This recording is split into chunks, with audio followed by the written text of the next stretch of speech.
So I recently stumbled across this tweet over here from Matt Neglia where he's asking, what are your five favorite film scores of the decade so far?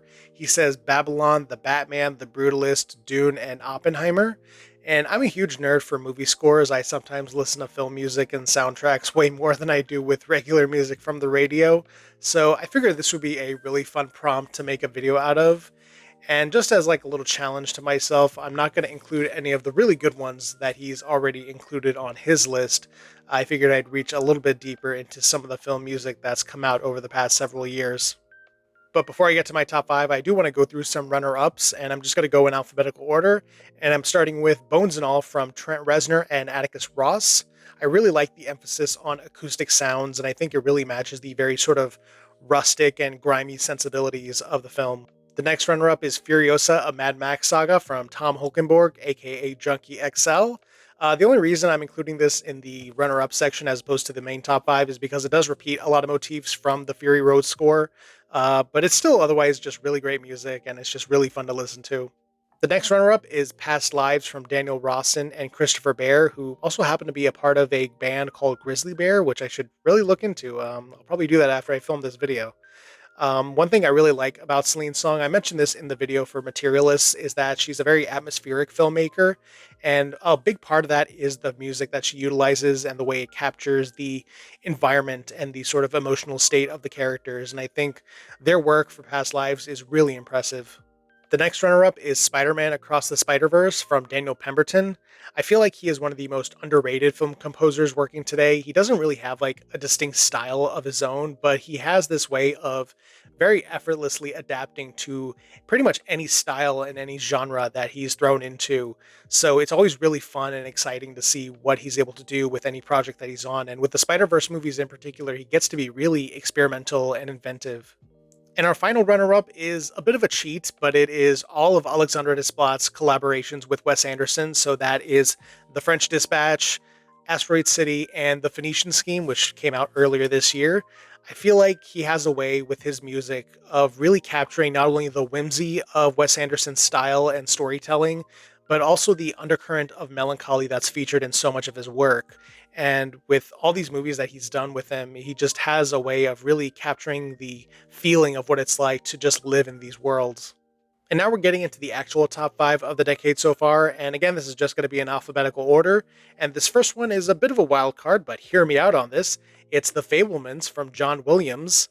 And this is a score that didn't make the biggest impression on me when I was watching the movie for the first time, but as I revisited it over the years, I've really grown to connect with it. And you add on to the fact that this is John Williams' final collaboration with Steven Spielberg after working together for nearly 50 years.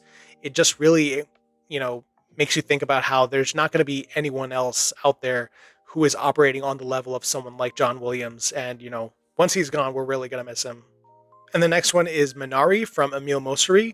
He is, I think, genuinely one of the best film composers working today. His work on The Last Black Man in San Francisco is one of the best film scores ever written. It's something that every time I listen to it, it just like lifts me spiritually.